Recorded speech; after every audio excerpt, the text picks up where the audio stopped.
We have two left now. So after today, it'll be 198 tag teams left. And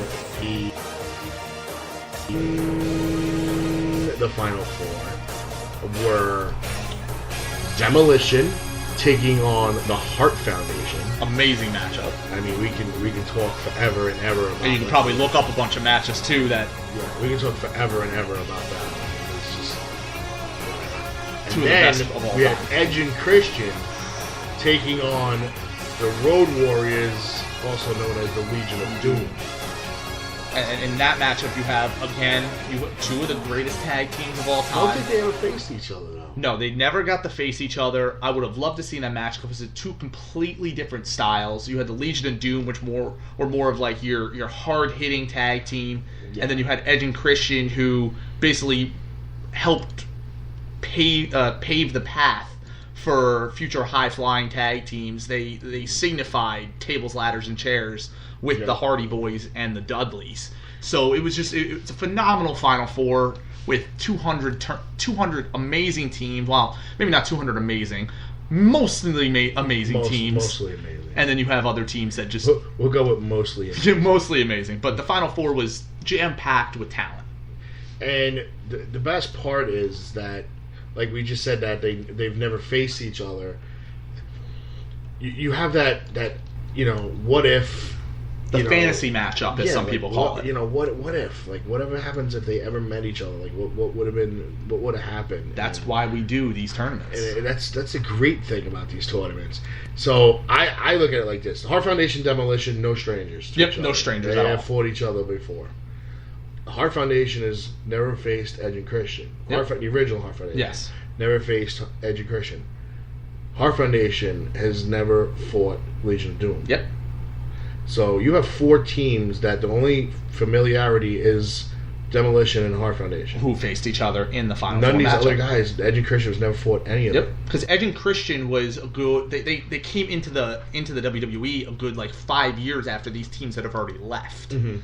And I mean, TLC was really born in the late '90s, early 2000s, which was after everybody had already left the company, meaning Legion of Doom, Demolition, and the Hart Foundation. I mean, you saw Brett in the company from time to time, but I mean, you didn't have that full-on Brett stable. was your individual guy. Then they started with the New Hart Foundation, Yep. which originally started with Jim the Anvil and Owen Hart. Yep. And then after what happened with Owen, they Brett. kind of steered away from that a little bit. And then they went with Jim the Anvil and the British Bulldog. Yep. Owen Hart with the British Bulldog before he passed. Yep. They mixed it up. They got Brian Pillman in there a little bit. Which I thought he was a great addition to that stable, because I mean, and I wish Tyson Kidd was old enough yet to be in that stable. I mean, that would have been. I mean, if that was a stable you would love to bring back, I think the Hart Foundation is something you would bring back. Yeah, would love to bring because back. because there's so much legacy in that right family. I mean, you still have the Anvil. He's still active in the indie circuit, making appearances. Bret Hart as well. So you kind of bring them in more of like the mouthpieces, the father figures. And I mean, at this Tyson Kidd when he's healthy, you can bring him back. Hopefully, he does become healthy. You have Natalia, who probably can wrestle any cruiserweight male in the business. Bring in Davey Boy Jr. Yeah, you got Davey Boy Jr. I mean, and Cesaro could kind of squeeze in him, not as a family member, but he is Tyson Kidd. Just like Brian Pillman. Pillman was and Cesaro's still wrestling with his Tyson Kidd shirt on, and paying tribute to his friend who was seriously had serious neck surgery. So I mean, it's just I don't know. I mean, it is one of those stables that you could bring back without damaging the legacy of the stable. Like bringing back the Four Horsemen to me is not. No. Unless you're going to bring back the Four Horsemen's kids. If you're going to bring back Tessa Blanchard, you're going to bring Charlotte. I don't think Wyndham has any family. I don't. And does Anderson? Arn Anderson, I don't think so as well. And I'm not going to go with anybody else. But I mean, you have the Four Horsewomen, quote unquote, of NXT, who 3 of the 4 of them just debuted. Yeah. So I mean, maybe you can work that Four Horsewomen. I don't know. To me, it's got to be authentic. It's got to remain absolutely. the same. And that's why we talk about stables all the time, because they are a great aspect of the wrestling business, and that's why I like authentic and new stables, and that's why I thought like years and years ago when the Nexus came up, they were authentic, they were new. Nobody's seen anything like that really. The Shield, authentic. The Shield, new. I mean, ran destruction for a year and a half. And it was probably nothing that I don't think the wrestling's seen ever. And three guys to individually and collectively just destroy everything in its path. Exactly. And they were great heels, and then they were sort of tweeners toward the end of their time. Everybody was rumoring, well, are they going to turn face? Are they going to face the Wyatts? So be it. Do you remember that? The face-off? Oh, the crowd popped when those two went. Do you remember that? When the Shield stepped up on the apron and you had the Wyatt family on the other end? I mean, it was a Monday Night Raw. Yep. The place just unglued.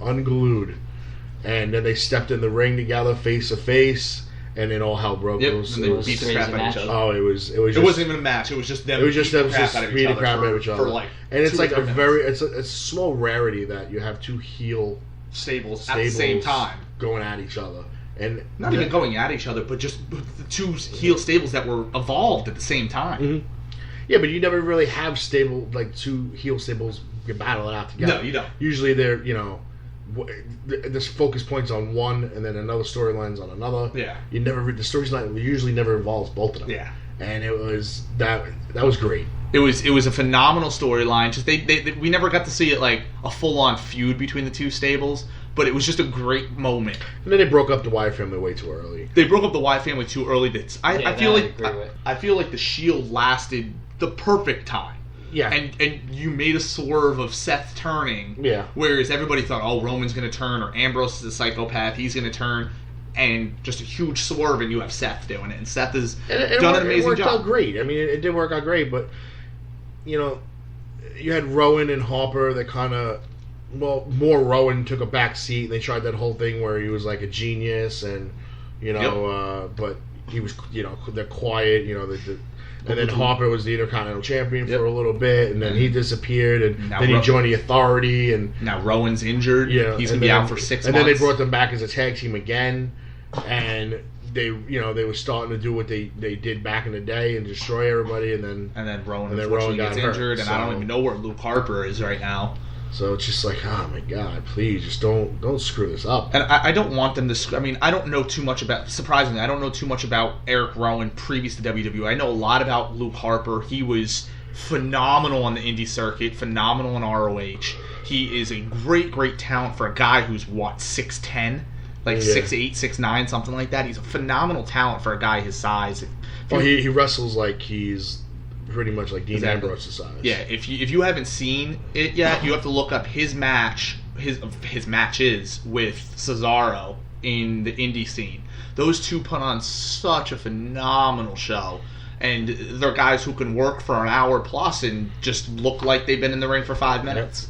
And that's another guy. Like now, Cesaro's kind of been he's slowly getting back into the spotlight. Yep. And rightfully so, well deserved. He's a guy who should have been in the spotlight a year ago, in my mind. Well, you know what? When Vince McMahon comes on the air publicly on the Stone Cold show and buries him, yep, literally right. He doesn't connect with the fans, and then you go out and you see what he does, and you see how the fans are behind him. He connects with the fans on every aspect. They love him. On the mic. I mean, he's not a freaking Dean Ambrose on the mic. But the guy can still talk on the mic. He doesn't have to be. He doesn't have to be. He's got the accent. He's like Rusev. He's got the accent, say a couple of things. But his and he just goes up and beats people up. His in-ring work is out of this world. The uppercuts, the swing, his just authenticity and his technical wrestling is just phenomenal. I agree with that. And like I said about Rusev, another guy that now he's gone back to the whole... His roots. Yeah, no more Russia. It's Bulgaria now. The Bulgarian brute.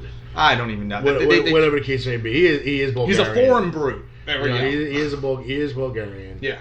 But the bottom line is that he proved the other night in that what was supposed to be a triple threat match. Yeah. That he can work. Oh my God, can he work? And you know what? They just need to figure out the right area to put him in. And hey, SummerSlam. Maybe a fatal 4-way for the IC title for the US title. Something like that would be great. I'd be all for that. You have Rusev, obviously we'll go into this later, but I think all of us feel that Owens is going to take the title from Cena tonight. You throw in Cesaro into that mix, and then throw a fourth member in there, a guy who can work. Maybe throw in Luke Harper or something. No, you got to throw in all your non-Americans. Continue that trend. All your non-Americans. Well, I mean, who else could you throw into that matchup? We can't throw Sheamus in there because he's got the money in the bank. The Red Rooster? Terry Taylor 2.0. Yeah. I don't even know, like, non-American. Wade Barrett. You could throw Barrett. I mean, Barrett can work, but you would. I mean, you have two heels in there. I would think that you would you would throw another face in there because obviously Cesaro is a face right now. But still, you throw in a fourth guy into that match. Ambrose. You throw Ambrose. There you go. Boom. Throw him into a meaningful matchup. And I mean, you have a guy in Dean who can carry a promo alone. And you could also throw in Rusev, Cesaro. You have all those guys who can work, and that match would be phenomenal. And maybe even do something a little crazy. Throw it. It's SummerSlam. It's your second biggest pay-per-view of the year. Hey, maybe do a ladder match, fatal 4-way ladder match for the U.S. title. I would love it. Or a tables match. Ooh, tables match. Put it this way: you throw a ladder, a tables, chairs, in a Dean Ambrose to me, match. Ladder matches get a little bit too predictable. Because it's like, okay, this guy climbs up really slow. Yep. Okay. But the other guy climbs up 45 miles an hour to stop him. Yep. But then when the other guy falls off, then he starts going really slow. Yep, exactly. And then the ladder gets pushed over. Then he gets used as a weapon. And the guys get dumped. You know what? The great thing about a table match, the match doesn't end until someone gets put through a table. Put through a table, yeah. No disqualification. Yep. Devon. Yeah. Get the table. No disqualification. No pinfall. Yep. No submission. Your ass got to go through a table. Yep. And you got plenty of guys that can put any of them and in crazy spots too, because Dean Ambrose and Cesaro will put their bodies on the line for a big spot, and we've all seen that before. Yep, and I would totally go for that. Absolutely. But let's get back to our tournament. Yeah, we'll get back to that. We'll go off on tangents sometimes. I mean, it's all right. It's all good. So we had the Hart Foundation taking on Demolition in one of the Final Four matchups, and it was the Hart Foundation. It was the Hart Foundation who took the first Final Four matchup, and we will see the Hart Foundation take on the winner of the Legion of Doom and Edge and Christian, which I wish was a match that could have happened in real life, but it was the Legion of Doom taking that Final Four matchup, and we will see two of the greatest tag teams of all times. You could arguably say either one of these guys could be number one. But it will be Legion of Doom versus Demolition. No, Legion of Doom versus the Hart Foundation. The Hart Foundation, I'm sorry, not Demolition. A lot of people that I talked to who have been following this tournament said that one of their dream matches would have been Legion of Doom versus Demolition. Yep. Some people say Demolition was mimicked of the Legion of Doom in WWE. Demolition denies that, says no, we had our own thing. Yep. Which I do agree. I agree that they were similar. When I interviewed them at JCW, they said that they are similar in character, yes. But I think they were two totally different tag teams. Totally different styles. Yes, their exactly. plots were similar. Like their look. Their look. You had the face paint. Legion of Doom came down with the shoulder pads with the spikes. The Demolition came down with more of a looked like more of the leather, like the bedroom look. The bedroom look. You had more of the leather. With the little spikes and the masks and things like that. And you had the devious Mr. Fuji at the beginning. I thought he was a great addition to them as well. But, I mean, with the Hart Foundation taking on the Legion of Doom, I think it's a great matchup. Yeah. And it's a matchup that could go either way. With all aspects considered, I would personally think that the Hart Foundation would take that. You think technically they're technically sound. And you know me, I'm a technical wrestling fan through and through. So I would say that the Hart Foundation would take that matchup. They'd be able to absorb the brutality of the Legion of Doom, and they'd be able to use their technical wrestling prowess. And stamina-wise, I think they would outlast them. Legion of Doom. Yeah, a lot more, absolutely. Anvil's your power guy. Brett is your technical guy. Yep. And I think the best there is, the best there was, the best there ever will be. And when push comes to shove, in maybe an hour-long match, I think out of the four, and Bret the Hitman Hart's the one that still has the gas. Exactly. He's the one that finishes the match. Yep, I definitely think so too. I think maybe he puts in the sharpshooter to end it. Maybe instead of having the Legion of Doom tap out, maybe they pass out. And maybe that's how the match ends. Keep everybody looking strong. If that was a matchup that happened